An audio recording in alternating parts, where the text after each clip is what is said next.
आप सभी को मेरा नमस्कार। मैं हूं नन्हे पहलवान और आप देख रहे हैं हमारा YouTube चैनल बाबा की खरी खोटी और स्लो जिंदगी।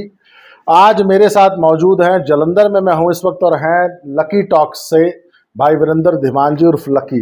लकी भैया नमस्कार, जय श्री राम। सीधे मुद्दे पे आऊंगा। पंजाब में एक बहुत बड़ी सामाजिक प्रॉब्लम है जो हमारे यूथ से रिलेटेड है।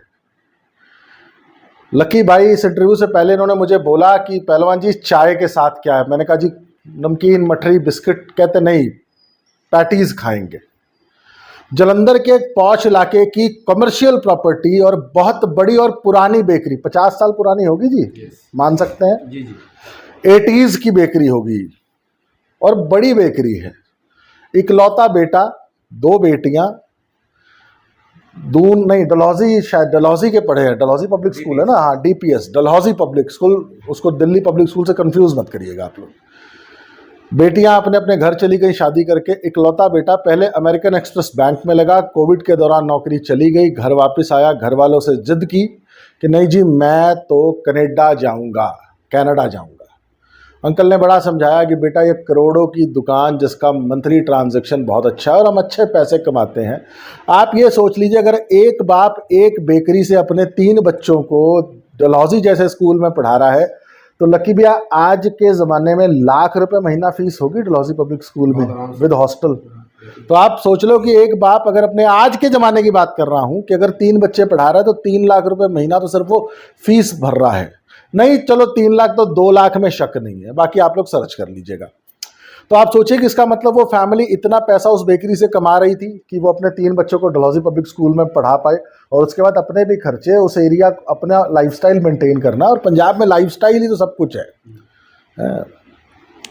अंकल का इकलौता बेटा कनाडा चला गया। मैं उनसे पैटीज ले रहा था तो अंकल ने ना, मैंने ऐसे उनसे बात की, ऐसे ही तो कह रहे थे, कहते कल्ला कल्ला पुत, मतलब अकेला अकेला बेटा कनाडा चला गया। बहुत दुखी थे बेचारे। मैंने कहा अंकल आपके बाद, कहते देखो पता है लास्ट ऑप्शन मुझे क्या समझ आ रही है। वो बड़ा खुश थे, लेकिन LMI और पता नहीं उसका क्या आ गया है और उसका PR हो जाएगा, इससे थोड़ा सा वो खुश थे। पर जब मैंने उनको याद दिलाया ना, मैंने कहा अंकल लेकिन आपकी इतनी बड़ी चलती चलाई बेकरी, अब आप भी 70 पार हो गए हो तो आप अब आज के बाद कौन। तो एकदम बेचारे ना 1 मिनट के लिए उनको जैसे ना वो शॉक लगता है कि रियलिटी उनके सामने आई, तो बेचारे शॉक्ड थे। फिर उनको याद आया कि सही यार, मैं पिछले 40-45 साल 50 साल मेहनत करके मैंने ये बेकरी बनाई और मेरे बाद ये बेकरी आ, तो उस बेकरी का भी क्या होगा फ्यूचर हमें कुछ क्लियर नहीं है। अब मैं आता हूँ उस कनाडा जाने की होड़ में हो क्या रहा है। दिलप्रीत सिंह, उम्र 20 साल, बरनाला के रहने वाले, shot himself at point blank. अपने घर में अपने ही बाप दादा की पड़ी पिस्टल से खुद को गोली मार ली। कारण बड़ा सिंपल, 2 बार कनाडा का वीजा रिफ्यूज होगा। ये परसों या चौथे दिन की खबर है। सितंबर 24, सिमरनजीत सिंह बरनाला, एज 24। माता पिता दोनों कनाडा में थे। अब टूरिस्ट वीजे पे थे, वर्क परमिट पे थे या जिसमें भी थे। सिमरनजीत सिंह की एज भी 24 ईयर्स है, तो माता पिता आप मान लीजिए 50, 55, 60 साल के होंगे। 5 बार वीज़ा रिजेक्ट हुआ। अपने एक फ्रेंड से मिलने गए, 5th फ्लोर, पूरे प्रीमियम अपार्टमेंट्स हैं, सेक्टर 88 मोहाली। 5th फ्लोर पे अपने किसी फ्रेंड के अपार्टमेंट गए, बड़ा डिप्रेस्ड थे। 5वें फ्लोर से बालकनी में गए, अपने दोस्त को बोला अलविदा और छलांग मार दी। तीसरा केस, जनवरी 18, 2024, skylark society, sector 115 Mohali. Simranjit Singh, visa refuse 2 time, Gurdaspur में शाहपुर आर्या के रहने वाले थे, सुसाइड। जनवरी 2018, स्टूडेंट वीजे पे पत्नी को भेजा, 25 लाख रुपए खर्च किए। लड़की का नाम गुरमीत कौर, बागा पुराना है, वहां की स्टोरी है। लड़के का नाम सुखजीत सिंह, उम्र 26, तो लड़की 24 साल की रही होगी। कनाडा जाते हैं, 15 लाख रुपए परिवार खर्च करता है दूल्हे का, सुखजीत सिंह का। लड़की जाती है और कहती है कि मैंने नहीं तुझे बुलाना, अपने दादाजी की पिस्टल से खुद को शॉट कर लिया। बरनाला, सतनाम सिंह, उम्र 28 साल, वाइफ का नाम नवदीप कौर, लुधियाना की रहने वाली, 2 साल पहले कनाडा गए, 25 से 30 लाख रुपए खर्च किया। अब जो भी कारण थे, सुसाइड। विकास सैनी 23 साल, शाहबाद, अगस्त 22 2024 की घटना, सुसाइड कर लिया और एक दिन बाद वीजा आ गया। सुसाइड इसलिए कर लिया कि दोस्तों का आ गया था, इसका नहीं आ रहा था, और एक दिन बाद सुसाइड के आ गया। यह स्टोरी है पंजाब की। इसमें एक स्टोरी मैंने ऐड की है, शाहबाद मारकंडा। अंबाले से जब आप दिल्ली की तरफ जाते हैं तो कुछ किलोमीटर बाद एक कस्बा है, कस्बा क्या, अब तो शहर हो गया छोटा मोटा। पंजाब में इतनी सारी मैंने स्टोरी सुनाई, ये हजारों, ये संख्या हजारों लाखों में भी हो सकती है कि सिर्फ और सिर्फ वीजा ना मिलने पे ऐसे काम किए बच्चों ने। और मरने वालों की एज 20 से 28 साल, यंग जवान, नौजवान ऑफ पंजाब। दूसरी स्टोरी पे आता हूं। अब चलते हैं कनाडा। हाई कमिश्नर थे 2022 में संजय वर्मा जी।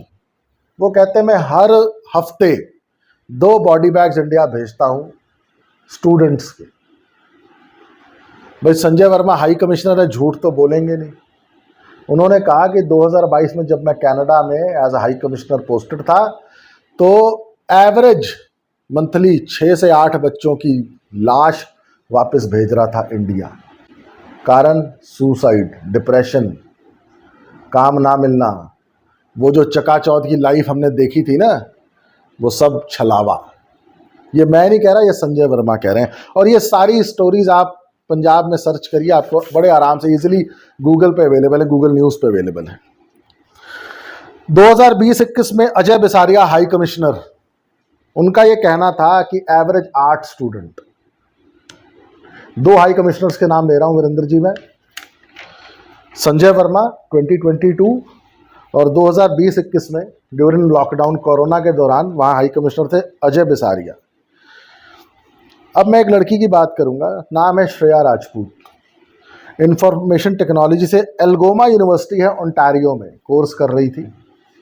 घर वालों ने 20-25 लाख रुपए शुरू की इनिशियल फीस जमा कर दी, वहाँ रहने खाने का ठिकाना कर दिया।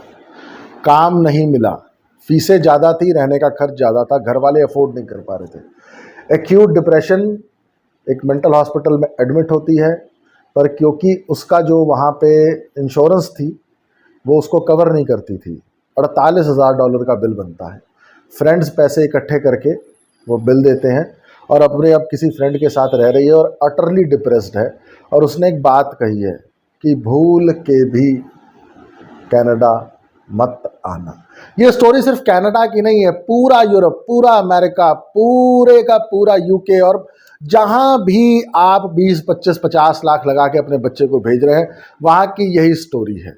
Drugs, gun culture, car culture, luxurious life, ये सब जो झूठे छलावे जो पंजाबी और इंडियन फिल्मों ने हमें परोसी है ना, ये उसका नतीजा है कि हमारे 20 से लेकर 26 साल के नौजवान पंजाब में सिर्फ वीज़ा रिफ्यूज़ हो जाने की वजह से सुसाइड कर रहे हैं और ऐसे कदम उठा रहे हैं। अब आप सोच के देखिए पंजाब की जवानी लकी जी कहाँ जा रही है। लकी भाई का आपको मैं वैसे बता दूं कि अभी भी रिसेंटली वापस आए हैं और 1-1.5 साल अमेरिका कनाडा लगा के आए हैं।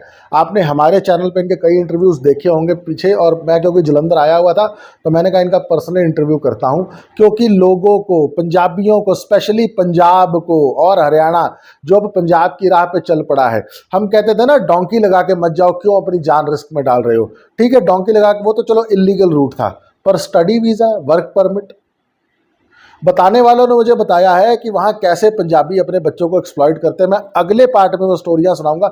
हम बात करेंगे लक्की भैया से। लक्की भैया, आपने वीरेंद्र जी इतना कुछ, ये मैंने आपको स्टोरी एक सुनाई, आपको मैंने एक मोटा मोटी बता दिया, ऐसे सैकड़ों किस्से थे। फिर मैंने कहा कितने मैं यहाँ पे आपसे बात कर पाऊंगा। आप भी गए थे, शॉर्ट में सत्य बताइए कि स्टूडेंट हो, चाहे वर्क परमिट वाला हो, चाहे पीआर वाला हो, चाहे वहाँ सिटीजन हो, वो दुनिया है क्या और उसमें कितनी सच्चाई है? वो जो दिखती है उससे कितनी परे है या उसके कितनी नज़दीक है? सबसे पहले तो एक बात सभी ऑडियंस को जो सुन रहे हैं या जो बाद में भी इस वीडियो को देखते रहेंगे, उनको एक कोट जरूर बता देना चाहता हूँ। Suicide is the permanent solution to the temporary problems. ये मैंने कहीं पढ़ा था और मैंने बहुत डीपली इसको फील किया। सही बात है, एक ऐसा सोल्यूशन जो परमानेंट है उस प्रॉब्लम का जो कि टेम्परेरी है। तो खुदकुशी तो कभी भी किसी समस्या का समाधान नहीं होता, और अक्सर कहा जाता है खुदकुशी बुज़दिल लोग करते हैं। खैर खुदकुशी अक्सर इंसान उन्हीं पलों में करता है जब वो कमज़ोर हो जाता है और उसको लगता है कि अब उसके पास कुछ नहीं बचा, अब ज़िंदगी में कुछ नहीं रहा, ये ज़िंदगी जीने लायक नहीं रही। इसी बात को इस बात से जोड़ता हूँ कि पंजाब में या नॉर्थ इंडिया में या अभी हरियाणा में भी और स्टेट्स में भी रुझान, पंजाब में थोड़ा पहले से है पर साथ की जो स्टेट्स हैं उसमें और ज़्यादा रुझान ये बढ़ रहा है कि कनाडा, अमेरिका, ऑस्ट्रेलिया, मैं न्यूजीलैंड। आपकी बात को सिर्फ 1 मिनट कट शॉर्ट करूंगा। पता है क्यों बढ़ रहा है? पहले सिर्फ पंजाब के जो स्टूडेंट्स या पंजाब के जो नागरिक थे ना, पंजाबी, ये ज़्यादा थे बाहर, तो ये वहाँ से स्टोरियाँ छन के आती थी।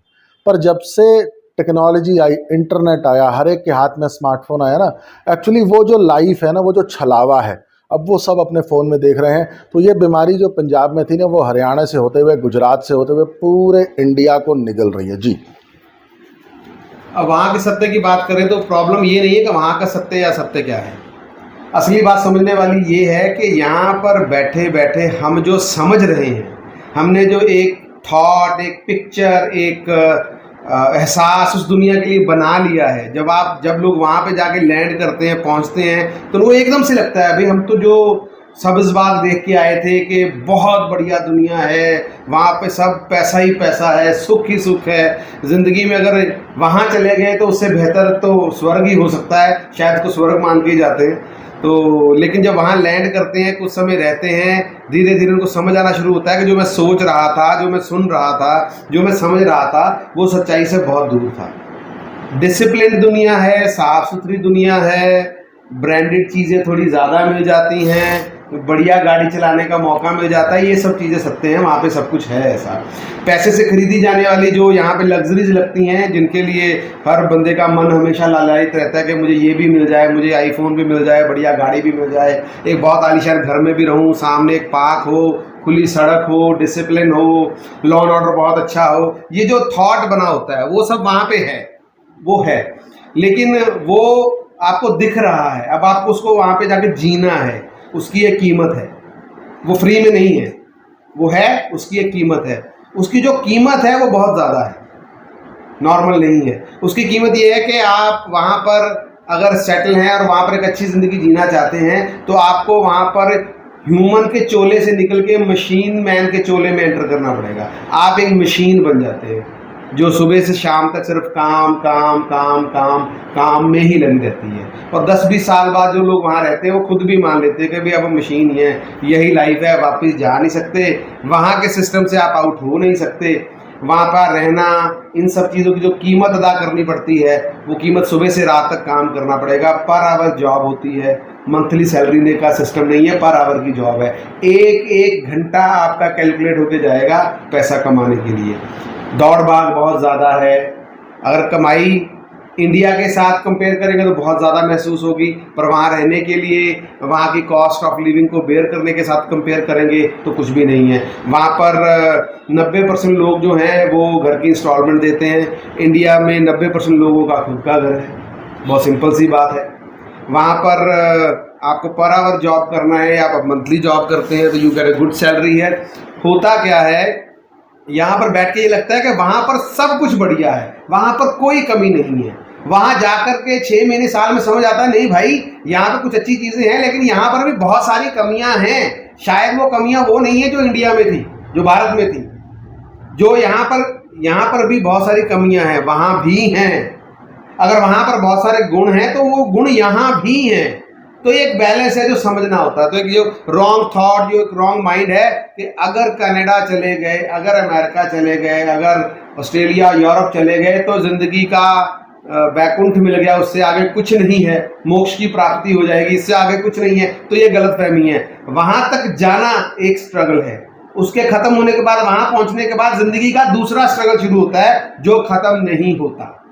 अभी कल परसों मैंने एक इंस्टा पे वीडियो देखा, एक हमारी पंजाब की फैमिली थी, लिखा हुआ था, उस पर पढ़ के बहुत दुख हुआ कि लड़का अमेरिका गया पर वापस नहीं आ पाया, उसकी वहाँ पे डेथ हो गई।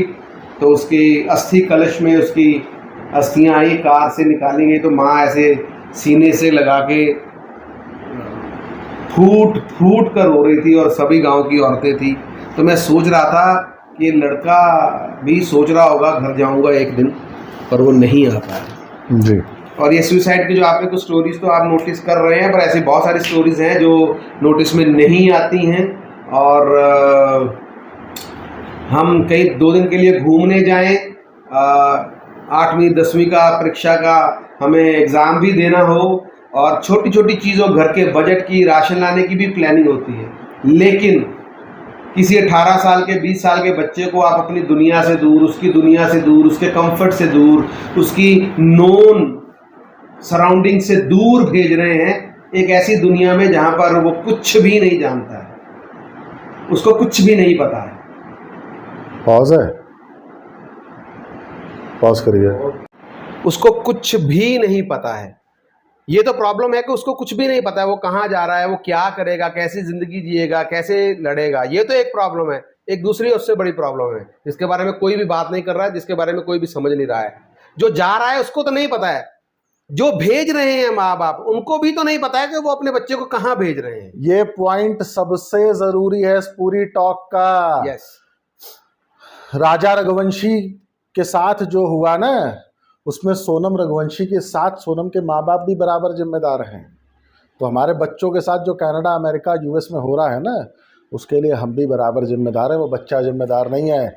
आपने अपना 19 साल का बच्चा, जिसको अभी वही बात है ना, जिसने दुनिया में कभी अकेले सड़क पार नहीं की थी, आपने उसको 7 समुंदर पार एक ऐसे मुल्क में भेज दिया जहां -40 डिग्री की ठंड पड़ती है और 80 किलोमीटर पर आवर की स्पीड से बर्फीली हवा चलती है। और आपने अपने एक जंगल में अपना बच्चा अकेले छोड़ दिया और मेमना छोड़ दिया। बच्चा तो छोड़ा ही नहीं ना, मम्मीज बॉय छोड़ा ना, पापास बॉय तो छोड़ा ही नहीं, मम्मीज बॉय छोड़ा। कितना वल्नरेबल है वो वहां पे, किस चीज से वो everybody is sitting there to exploit you. असली पॉइंट ये है।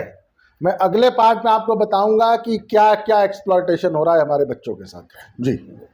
तो मैं ये व्यक्तिगत तौर पे बहुत अच्छे से मानता हूं कि जो बच्चे जा रहे हैं ना, वो तो बच्चे हैं, उनको नहीं पता कि कौन सी चीज उनको अट्रैक्ट कर रही है, किस चीज के लालच में वो फंस रहे हैं। वो एक माया जाल है जिसकी तरफ वो खींचे चले जा रहे हैं। कुछ उनको ये लग रहा है कि मेरे साथ के या मुझसे 2 साल बड़े थे, वो चले गए और वो भी उनको बुला रहे, आ जाओ कोई बात नहीं, आ जाओ कोई बात नहीं।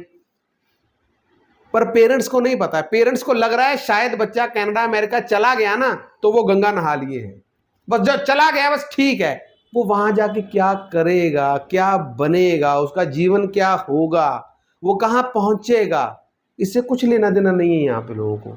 वो ध्यान ही दे रहे इस बात की तरफ कि जब सब चले गए, जैसे अभी नन्हे पहलवान ने बात बताई कि वो बेकरी के मालिक थे। मैं अभी एक छोटी सी बात इस पर एक लाइन में बताता हूँ। मैं वहाँ रहा 2 साल नॉर्थ अमेरिका में, तो मैंने वहाँ पे कल्चर बहुत देखा कि वहाँ पे जो बाप कमा रहा है, बेटा उसमें से कुछ नहीं लेता, ना बाप देता है ना बेटा लेता है। अंग्रेजी कल्चर में ऐसा है। उनका है कि हम खुद कमाएंगे भाई, हमें माँ बाप से कुछ नहीं चाहिए। अच्छा, सुनने में यह बात बहुत अच्छी है, आम धारणा में ये बात सुनी जाएगी, अरे भैया वहाँ के बच्चे बहुत इंडिपेंडेंट हैं, वो खुद से काम करते हैं, वो बाप की दौलत में या बाप की कमाई में हिस्सा नहीं मांगते। उसका दूसरा पहलू भी है, बाप देता ही नहीं है, वो बोलता है सारी जवानी मैंने कमाया भाई, अब मुझे एंजॉय करना है, ये पैसा मैंने जो कमाया है, जो जोड़ा है, अब मैं एंजॉय करूंगा, तुम अपने लिए खुद कमाओ। वो कल्चर कुछ ऐसा है, वो हवा ऐसी रूखी है, तो वहां का कल्चर है। और हम लोग वेस्टर्न से हमेशा प्रभावित रहते हैं, तो हमें लगता नहीं ये तो बात बहुत बड़ी है। कैसे बढ़िया हो सकती है, बड़ी हो सकती है? क्यों? धीरू भाई अंबानी के बेटों ने, मुकेश अंबानी जी की बात करें, उन्होंने उनकी बनाई हुई एक सल्तनत को संभाला और उसको कई गुना बढ़ा दिया। बाप दादा की बनाई हुई जायदाद, जमीन, ब्रांड, दुकानदारी जो इतने सालों से चल रही है, मार्केट में जिसकी पैठ है, उसमें अगर बेटा आके बैठता है, उसको संभालता है, उसको 2 गुना, 4 गुना, 8 गुना, 10 गुना बढ़ाता है, तो उसमें गलत क्या है भाई? माँ बाप ने किसके लिए कमाया था? प्रॉब्लम तब है जब बच्चे उसको उजाड़ दें, तो वो नालायक थे। लेकिन बच्चे अगर उसी काम में जा रहे हैं और उसको बढ़ा रहे हैं, उनका एसेट बढ़ रहा है, उनकी फैमिली का गुडविल बढ़ रहा है, वो एक stable, strong, financially free life को जी रहे हैं, उस बच्चे के साथ उसके बाप का, उसके दादाजी का एक्सपीरियंस है, तो वो ज्यादा बेहतर तरीके से जिंदगी में ग्रो करेगा। और जो जायदाद, जो सल्तनत, जो ब्रांड, जो बिजनेस, कुछ भी एज एन एंटरप्रेन्योर वो कर रहा है, वो आगे उसको ट्रांसफर भी करेगा। इस कल्चर में क्या कमी है? इसमें क्या दिक्कत है? क्यों हर बच्चा 0 से ही शुरू करे? हाँ, उस बच्चे की जीरो से तैयारी करवानी चाहिए कि जीरो से तैयारी हो ताकि वो बड़े एम्पायर को संभाल सके। हमारे यहाँ के पेरेंट्स को बच्चों को वहां भेज के फ्री होने की बजाय यहां रह के अपने साथ रख के ज्यादा ट्रेंड, ज्यादा सक्षम, ज्यादा स्ट्रांग बनाने की जरूरत है, ये मैं मानता हूं।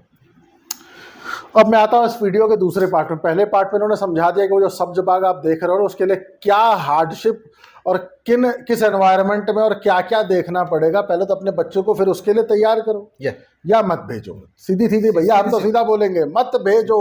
और अगर भेजना है तो पहले अपने बच्चे को उतना रफ एंड टफ, उतना हार्ड बनाओ। एब्सोल्युटली। फिर अब आता हूं जरा दूसरे पार्ट। मैं सॉरी, मैं इस पे रोक रहा हूं। और प्लीज अपने बच्चों को ना 10वीं के बाद और 12वीं के बाद मत भेजिए। कम से कम बच्चा ग्रेजुएट हो और कम से कम, और यहां पर 1-2 साल जॉब बिजनेस कुछ किया हो, उसके बाद उसको चाहे वर्क वीजा पे भेजो, चाहे मास्टर करने के लिए भेजो। यहां पर वो रहा हो, दौड़ धूप की हो, काम किया हो, सिस्टम समझा हो, थोड़ा मैच्योर माइंड हो, तो उसको वहां जाके समझ आएगा कि मैंने यहां आकर बेहतर किया है या मुझे वापस वहीं पे स्ट्रगल और मेहनत करनी चाहिए अपनी दुनिया में जाकर के। और मुझे या भाई, मैं भी गया था, मैंने भी समझा। खैर मैं बड़ी मैच्योर एज में गया, 35 साल की उम्र तक मैंने हमेशा ये सोचा कि मैं कभी बाहर नहीं जाऊंगा, हालांकि हमेशा प्रभाव रहा। लेकिन अचानक कुछ जिंदगी के हालात ऐसे बदलने लगा, चलो एक ट्राई वहां भी मार के देखते हैं। तो वहां गए, वहां मेहनत की, तो मुझे कुछ दिनों में ये समझ आ गया कि जो मैं पहले सोचता था वो बिल्कुल ठीक था। सुंदर सड़कें, सुंदर पहाड़, बड़ी गाड़ियां और सुंदर सुंदर घर, इनका चाव ना 1 महीने में उतर जाता है, बिल्कुल उतर जाता है। ये कॉमन चीजें हो जाती हैं। फिर वो चीजें नजर आनी शुरू होती हैं जो यहां पर आपके पास थी वहां नहीं है। माँ बाप, बहन भाई, अपना देश, अपनी भाषा, अपना खाना, अपने रिश्तेदार, अपने त्यौहार, अपनी ज़मीन। मुझे कुछ लोग कहते हैं यार भाजी वहाँ पे तो उत्थे तो भाजी बहुत बढ़िया दुनिया, तुसी क्यों वापस आ गए, सारे तो उधर नूं भजदे। मुझे अक्सर लोगों ने ये बात पूछी है कि उत्थों कितना, उत्थों क्यों आ गए तुसी, वहाँ तो बहुत बढ़िया है, यहाँ क्यों आ गए। मैं उनको ये बात समझा नहीं पाया कि मैं क्यों आ गया, क्योंकि ये बात ना इमोशंस के साथ है। जब तक आप वहां नहीं जाएंगे, 6 महीने साल वहां काम नहीं करेंगे, आपको ये समझ नहीं आएगा कि जहां से आप आए हैं वो बेहतर है वहां से। पर उसकी कंडीशन है, आपका माइंड मैच्योर होना चाहिए। आपने यहाँ की दुनिया, जिम्मेवारियां, मार्केट, स्ट्रगल किया होना चाहिए। आपको पता होना चाहिए कि यहाँ पे सरवाइव करने के लिए कैसा होना होता है, कैसा बनना पड़ता है, कैसे स्ट्रांग होते हैं, मार्केट में कैसे सरवाइव करते हैं, काम कैसे करते हैं, जिंदगी में ग्रो कैसे करते हैं। फिर आप जब वहां जाकर यही काम रिपीट करते हैं तो आपको लगता है नहीं भाई, हमारे देश में, हमारे घर में, हमारी दुनिया बहुत बढ़िया है, कोई दिक्कत नहीं है, वहां पे बहुत अच्छा सरवाइव किया जा सकता है, बहुत पैसा कमाया जा सकता है, बहुत ग्रो किया जा सकता है अपनी दुनिया में रह करके। परदेश जाना वरदान तो कभी भी नहीं माना, मैंने तो नहीं सुना कि वो वरदान है। हाँ, आज देखा देखी भेड़ चाल बनी हुई है, दुनिया उधर भाग रही है। अब उस दुनिया में भी ज़मीन जो है वो स्टेबल नहीं है, वहाँ पे भी जो अब जो नए लोग जा रहे हैं उनकी जड़ें नहीं लग पा रही हैं, क्योंकि वहाँ पे ऑलरेडी भीड़ हो गई है, मोटी सी बात समझिए। और वहाँ पर जीवन आसान नहीं है। अब आलम यह है कि वहाँ पर अगर आदमी जाएगा तो वहीं पर रहेगा, वहीं पर कमाएगा, वहीं पर खाएगा, कमा करके वापस नहीं बेच सकता वो। हाँ, यहाँ जो बना हुआ है उसको बेच के वहां पर कोई घर खरीदना हो तो ये बात आजकल नॉर्मल हो गई है। यहाँ पर जमीन जायदाद बेच करके वहां पर लोग घर खरीद रहे हैं, क्योंकि वहां पर रहकर काम करके घर बनाना भी बहुत मुश्किल हो गया है। हस्बैंड वाइफ दोनों काम करेंगे तो 5, 7, 8 साल में वो घर को, लोन को क्वालिफाई करेंगे। उनको लोन के ऊपर 10-20% की डाउन पेमेंट देने के बाद 80% का लोन मिलेगा, जो इंडियन करेंसी के हिसाब से कम करोड़ों में होगा, और उस लोन को उतारने में उनको कम से कम 30 साल लगेंगे। ठीक। अब मैं जरा दर्शकों को ना एक बात बता देना चाहता हूं। मिनिमम वेज $14-15 है, कैनेडियन डॉलर। 50-52 रुपए का होगा जी कैनेडियन। हाँ, 62। तो हम $15 मान लेते हैं, 900 रुपये घंटा। 900 रुपये घंटा। अब पता है लोग क्या जोड़ते हैं, 8 घंटे तो काम रोज करूंगा ही, 900 रुपये के हिसाब से 7200 हो गए। नहीं 30 दिन करूंगा तो 25 दिन कर लूँगा, तो 2.25 लाख रुपए के आसपास करूँगा। सबसे बड़ा झूठ ये, जो मारा मारी वहाँ चल रही है ना, इंडिया में लोग कहते हैं ना अनएम्प्लॉयमेंट है, वीरेंद्र जी कनाडा से तो मुझे लग रहा है कि 1/4 भी नहीं होगा। मैं आपको सीधी सी बात बताता हूँ, मैं गया 1 साल रहा, मेरी एक लॉयर से मुलाकात हुई, हमारे पंजाबी बंदे थे, 15 साल से वहाँ हैं, सिटीज़न हैं, बहुत वाइट कॉलर जॉब है, कुर्सी पे बैठे हैं, $200-300 पर आवर की उनकी फीस है, well settled white collar lawyer. और वो उनका दिल अभी भी ललचा रहा है कि मैं वापस कब जाऊंगा, मैं वापस कब जा पाऊंगा, मैं वापस जाना चाहता हूँ, यहाँ जाऊँ। उनका कहना है कि पंजाब जाऊंगा, होशियारपुर के पास एक गांव में 2-4-5 किले ज़मीन लूंगा, 4 भैंसें 2 गायें रखूंगा, अपनी सब्जी उगाऊंगा, अपना दूध घर में पैदा करूंगा, गायें भैंसें रख के खुली हवा में ज़िंदगी जीऊंगा, ये उनका ड्रीम है। उनसे बात हुई, मैंने कहा पाजी बस जाना कब जाओगे आप? कहते बस जब मौका लगा तो जाएंगे। उनका ड्रीम है, इच्छा है वो, मतलब उनको लगता है यार इंडिया बहुत बढ़िया है। उनका बोलना था यहाँ पे सब केमिकल के खाने हैं, इसमें मॉडिफाइड बीज हैं, सीड हैं, पढ़े लिखे हैं, तो वहाँ की डाइट की भी बात करते हैं, तो वो कहते हैं यहाँ की डाइट बहुत पुअर है, यहाँ का वेदर बहुत पुअर है, यहाँ का मेडिकल बहुत पुअर है, अगर लॉ एंड ऑर्डर के साथ पंगा पड़ जाए वो भी बहुत पुअर है। तो वो तो लॉयर हैं, पढ़े लिखे हैं, मैं तो नया गया था, तो उनसे बातें मुझे थोड़ा हैरानी हो रही थी उनकी बातें सुन के। और वो वापस आने के लिए बहुत ज़बरदस्त तरीके से उनका मन यहाँ पे फंसा हो कि मैं वापस जाऊँ, मैं आया था ठीक है, अब मैं वापस जाऊँ जी। उन्होंने एक बात बोली थी, 2 टुक। मैं कहा जी फिर आपने क्या इसका तथ्य क्या निकाला है कनाडा का? कहते जी हस्बैंड और वाइफ दोनों काम करेंगे, जॉब करेंगे, फिर भी $1000 महीने का सेव नहीं कर सकते, ये बात मैं कागज पे लिख के देने के लिए तैयार हूं। आप और आपकी वाइफ दोनों जॉब करोगे तो भी आप $1000 महीने का सेव नहीं कर सकते। इनका ये कहने का मतलब है कि अगर आप दोनों हस्बैंड वाइफ मिलके महीने का $5000 कमाओगे, मतलब 3 लाख रुपए महीना कमाओगे, तो $60,000 महीना नहीं बचा पाओगे। पता है क्यों? लाख रुपए तो घर का किराया है, इंश्योरेंस है, गाड़ी की किस्तें हैं, ग्रोसरी के खर्चे हैं, बिजली का बिल है, फिर उस लैविश लाइफस्टाइल को मेंटेन करने के कुछ खर्चे हैं जो इंडिया में शून्य बराबर हैं। मुझे लगता है कि बहुत जिसके हालात बुरे होंगे ना, उसी के पास हिंदुस्तान में अपना पुश्तैनी घर मकान नहीं होगा।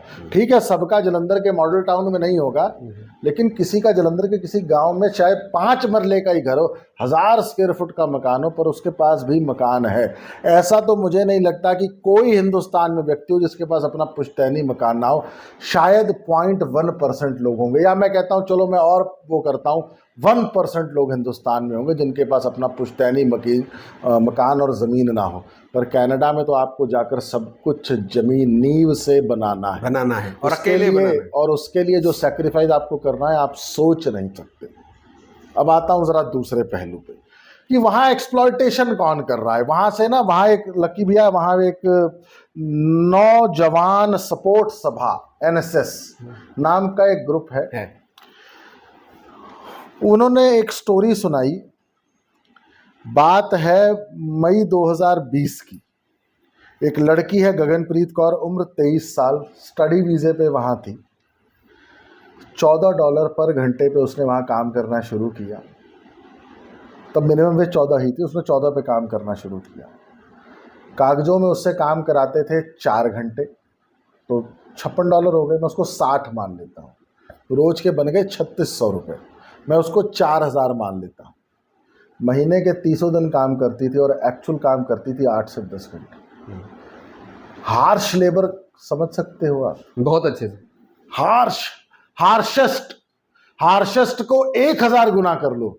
वो कहती फ्लोर से लेके, ग्रोसरी से लेके, कुक से लेके, बाथरूम क्लीनर से लेके सब कुछ मैं करती थी। वो एक रेस्टोरेंट में काम करती थी, उसके एवज में उसको नाश्ता, लंच और खाना, वो भी लिमिटेड, वो भी बासी, वो भी फ्रेश नहीं।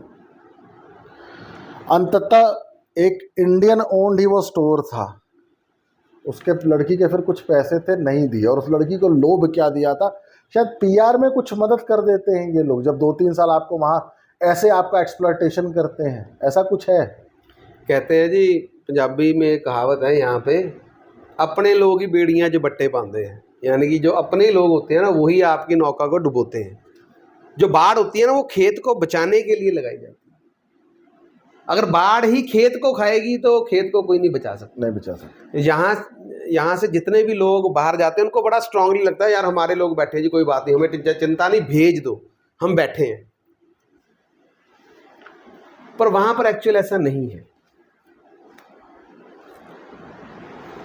जो अपने लोग हैं ना उनको बहुत अच्छे से पता है ये कर्जा उठा के आया है या ये घर से बहुत सौखा है, इसके पास बहुत से पैसे हैं, कोई चक्कर नहीं। उनको ये पता है कि ये जैसे तैसे यहाँ पहुंचे हैं। अब 2 3 4 साल तक जब तक इनके कागज नहीं आ जाते, जब तक ये पक्के नहीं हो जाते ना, तब तक इनके साथ जो करना है कर लो, ये कुछ नहीं करेंगे, कुछ नहीं कर सकते। मेरा लकी पे बेसिक सवाल था कि क्या एम्प्लॉयर उस पीआर दिलाने में, परमानेंट रेजिडेंसी दिलाने में कुछ मदद करता है जिसके बदले में इतना एक्सप्लॉयटेशन कर रहा होता है? हाँ, वो जो जॉब मिला है ना, उस जॉब लेटर के आधार पे जो आप साल 2 साल 3 साल टैक्स पे करोगे वो उस सारे स्ट्रीम में होता है। अब मैं अपनी स्टोरी पे आता हूँ फिर से। तो उस लड़की का एक्सप्लॉयटेशन किया खूब, उसके कुछ पैसे थे, सबका होता है, कुछ पैसे बकाया थे। फिर नौजवान सपोर्ट सभा ने उसको थोड़ा उठाया, उसके घर के बाहर प्रोटेस्ट किया, और आपको पता है ना वो इकट्ठे हो जाते हैं, हाँ। चोर है बच्चा एक्सप्लॉयटेशन करता है। वो वहां पर एक पूरा एक सपोर्ट मतलब ग्रुप है पूरा, वो 150 लोग इकट्ठे होंगे और आपके बिजनेस के बाहर आके नारेबाजी करेंगे। और फिर कोर्ट वोट का केस हुआ। मई 2020 के जो पेंडिंग पैसे थे वो अक्टूबर 2022 में कोर्ट ने फिर बोला और $8800 उस लड़की को वापस पे किए। अब एक और स्टोरी। 2018 सतेंद्र कौर गरेवाल, उम्र 23 साल, चाट हट नाम की चाट हट नाम की एक दुकान है, वहाँ काम करती थी। Same story. और पढ़ी लिखी लड़की थी, 2 साल के वेब डिज़ाइनर के कोर्स करने के लिए मॉन्ट्रियल गई थी। उसके साथ भी सेम यही स्टोरी। 1 साल तक उसको खूब कराया। उसको कहीं से बेटर ऑफर आया, उसने कहा जी मैं छोड़ूंगी, कहते तेरे कागज नहीं देने, तेरे पैसे नहीं देने। बाद में लड़ाई झगड़ा हुआ और 16,500 का उसको फिर बाद में कोर्ट से मिला और उन्होंने पे किए। रोहित उप्पल, उम्र 22 साल, अल मदीना हलाल मीट स्टोर, $10,000 बाद में कोर्ट के कहने पे दिए। नवंबर 2023, दिवाली से 3 दिन पहले, नाम है भवजीत सिंह, उम्र 21 साल, $9,000। मई 2023, लोटस फ्यूनरल सेंटर के मालिक का एक इंटरव्यू आता है। लोटस फ्यूनरल सेंटर, आप जब मर जाते हैं तो वहाँ आपको जलाया जाता है। फ्यूनरल सेंटर की बात कर रहा हूँ मैं, शमशान घाट। वहाँ तो इलेक्ट्रिक है ना, वो सारे वो आग वाले मशीन में आपको डाला और आप 5 मिनट में स्वाहा। बाद में आपकी अस्थियाँ कलेक्ट की और आपके घर वापस भेज दी। जैसा लक्की भाई ने एक इंसिडेंट में बताया कि एक माँ अपने बेटे को गले से लगा के रो रही थी उसकी अस्थियों। उस आदमी ने कहा है कि भाई साहब 2019 के बाद मैंने जितनी स्टूडेंट्स की लाशें फूकी हैं वो मेरा दिल जानता है, आप मुझसे पूछो। पैसा जीवन में बहुत ज़रूरी है। एक गुरदीप सिंह जी है, पंजाब के रहने वाले हैं। वो हमारे चैनल पे आके ना रोज़ हमें गालियां देते हैं, ए बाबा तेदा मुंडा, ए भैये है यूपी दे ते गल करते पंजाबियां दी, भैया का हाल दसो, मतलब यूपी बिहार वालों का हाल बताओ। बताता हूँ, खुल के बताता हूँ। हाँ, यूपी बिहार में भुखमरी है, वहाँ लोग भूखे मर रहे हैं। पर पता है पंजाब कौन आता है गुरदीप जी? जो लिटरली भूखा मर रहा है, और वो 250 रुपये की टिकट लगा के आता है जनरल क्लास में। पता है क्यों? क्योंकि वो भूखा मर रहा होता है। जिसके पास वहाँ अच्छे खाने पीने को है ना, वो यहाँ आता है, हमारी तरह बढ़िया कॉलोनी में घर मकान लेके रहता है और टॉर से अपना जीवन जीता है। शाम को बढ़िया खाता पीता है, जिम जाता है, दिन भर अपना काम करता है, लेबर नहीं करता। और वो जो यहाँ आके लेबर कर रहे हैं ना, वो लिटरली वहाँ भूखे मर रहे थे। उनके परिवार में और कुछ करने के लिए था नहीं। उनके लिए आखिरी रास्ता था माइग्रेशन। पंजाब नहीं था, दिल्ली, गुजरात, महाराष्ट्र, साउथ की कपड़ा इंडस्ट्री या कहीं और जाके, उनके पास ऑप्शन तो नहीं थे। और वो आपकी तरह 25 लाख लगाकर लेबर करने नहीं गया था। हम यही तो कहते हैं जिस बात का आपको बुरा लगता है कि ये दोवें प्यो पुत भैये पंजाब को बदनाम कर रहे हैं। कितने, अच्छा आप बताओ, कितना आपने सुना है कि बिहार का टिकट यूपी पंजाब का टिकट नहीं मिला और यूपी की एक लेबर ने सुसाइड किया? सुना है कभी? कनाडा का वीजा नहीं मिला और 20 साल के लड़के ने सुसाइड कर लिया। आपका समाज फेल हुआ कि नहीं हुआ?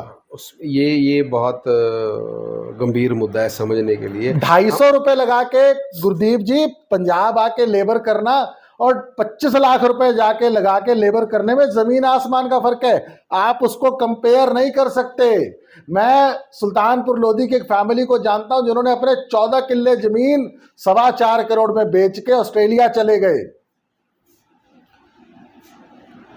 वो यूपी बिहार का लेबर अपनी जमीन बेच के नहीं आता है, वो किसी से कर्जा लेके 250, 300, 500 रुपए लेके आता है, फिर यहाँ मेहनत मजदूरी करता है और अपने परिवार का पेट पालता है। ये फर्क है उस लेबर में और आपके 25 लाख वाली लेबर में। जी, इसको सिक्के के दूसरे के पहलू की तरह अगर सोचा जाए तो बाहर कनाडा अमेरिका चले जाना या बाहर जाने की इच्छा रखना गलत नहीं है। ग्रोथ के लिए, ग्रीन पास्चर्स के लिए, आप बेहतर लाइफ के लिए कोई ना कोई एफर्ट तो हर इंसान करता है, लेकिन आपके परिवार में, आपके समाज में इतना स्ट्रांग थॉट प्रोसेस बन जाना कि अगर कनाडा अमेरिका नहीं ना गए तो जिंदगी खत्म है, ये थॉट प्रोसेस रॉन्ग है। अनफॉर्चुनेटली पंजाब में यूथ के लिए और ज़्यादातर गांव में जो यूथ है उसके लिए ये जो थॉट प्रोसेस है, वो 12-13 साल का लड़का होता है जब उसको समझ आनी शुरू होती है कि अब मैं क्या करूं, 10वीं के बाद 12वीं करूं, ग्रेजुएशन में जाऊं, कोई पढ़ाई करूं, कुछ बनूं, नहीं है। उसके लिए 6वीं 7वीं 8वीं में ड्रीम इतना स्ट्रांग होता है परिवार से, रिश्तेदारी से, समाज से, दोस्तों से, कि सभी तो कनाडा जा रहे हैं, सभी तो अमेरिका जा रहे हैं, सभी तो ऑस्ट्रेलिया जा रहे हैं, तो यही सबसे बेस्ट ऑप्शन है। फिर उसके दिमाग में कोई ऑप्शन ही नहीं बच रहा है, उसको कुछ और दिख ही नहीं रहा है, वो इमोशनली, फिजिकली इस दुनिया से, परिवार से अटैच ही नहीं हो पा रहा, वो पहले से डिटैच हो रखा है, उसको लग रहा है मुझे बस वहीं जाना है, वही दुनिया है। फिर वो जब वो बच्चा 18-20 साल में वहां पहुंचता है तो उसको लगता है अरे मैंने जो सोचा था, मुझे जो बताया गया था, ऐसा तो यहाँ पे कुछ भी नहीं है। फिर वो डिप्रेस होते हैं, फिर वो स्ट्रेस में आते हैं, फिर वो परेशान होते हैं, उनके जो सपने, जो छोटी सी सोचने बने थे, वो टूटते हैं और पीछे से इतना बड़ा प्रेशर होता है कि ज़मीन बेच के भेजा है, लाखों रुपया कर्जा लेके भेजा है, वहाँ पे करना ही पड़ेगा। उस प्रेशर को वो हैंडल नहीं कर पाते, इसलिए, और घर वालों ने उनको तैयार नहीं किया उस लैंड में, उस दुनिया में जीने के लिए और ग्रो करने के लिए। इन हालातों में वो सुसाइड करते हैं। That is the problem. बंद करिए, बताऊं तो मुझे लगता है कि दर्शकों को भी हमारी बातों से एक बात क्लियर हो गई होगी कि हाँ ठीक है, कनाडा अमेरिका जाइए, पर उसके पीछे क्या कीमत अदा करनी है पहले उसको एवेल्युएट करके जाइए। किसी भी बिजनेस में उतरने से पहले या कोई काम करने से पहले हम देखते हैं ना, लाभ हानि, घाटा फायदा, नफा नुकसान, कुछ भी करने से पहले आदमी सोचता है। कोई स्टेप उठाने से पहले सोचता है कि मेरी जेब मुझे अलाउ करती नहीं करती, मेरा समाज अलाउ करता नहीं करता, मेरे पीछे आगे क्या होगा। हमें कहीं ना कहीं कनाडा अमेरिका जाने से पहले हमें ये सोचना पड़ेगा कि हम क्या कीमत अदा कर रहे हैं उसके लिए। मैं ऐसे लोगों को जानता हूँ, 90s में गए थे, अर्ली 90s में, 90 या 91 में गए थे, शायद अपनी बेटी उन्होंने देखी नहीं थी, उनकी बेटी अक्टूबर में पैदा हुई है और उससे पहले वो अमेरिका जा चुके थे 2 नंबर में, और जब पहली बार पक्के होके वापस आए तो बेटी 13 साल की हो चुकी थी या 11 साल की। क्या कमाया उस इंसान ने? पैसा नहीं, वो भी नहीं कमा पाया। यही प्रॉब्लम है। ये स्टोरीज तो कभी बाहर नहीं आती। उन्होंने अपने पूरे जीवन में अपनी बेटी को पता, एक ही इकलौती बेटी, इकलौता बच्चा जिससे वो 11-12 साल दूर रहे, और उसको पता है क्या दिया उन्होंने? कैलिफोर्निया के एक सबर्ब में 2 कमरे का एक घर जिसकी कीमत आज 2 करोड़ रुपए। वो 11 साल, तब तो फोन्स भी नहीं थे ना, ये वीडियो कॉल व्हाट्सएप नहीं था ना, चिट्ठी पत्री थी या कभी फोन आ गया नहीं आया। 11 साल वो 2 करोड़ रुपए वापस कर पाएंगे उस बेटी को, उस पत्नी को या उस बाप को? नहीं। तो आपको ये देखना है कि हम उसके लिए क्या कीमत चुका रहे हैं, क्या वैल्यू है उस चीज़ की। तो आपने इस वीडियो को देखा। मैं चाहूँगा कि पंजाब, हरियाणा वो या पूरे इंडिया से जो भी कोई माइग्रेट कर रहा है या सोच रहा है, इस वीडियो को देखिए, अपने लोगों को दिखाइए, शेयर करिए। ये बहुत ज़रूरी है समाज को जगाना, क्योंकि हम किसी और भवजीत सिंह को खो न दें, किसी सुखप्रीत सिंह को खो न दें। आपने हमें समय दिया उसके लिए बहुत बहुत धन्यवाद। वरिंदर जी, आपका बहुत बहुत धन्यवाद। अन्य किसी चर्चा में फिर आपके साथ शामिल होंगे, तब तक के लिए जय श्री राम।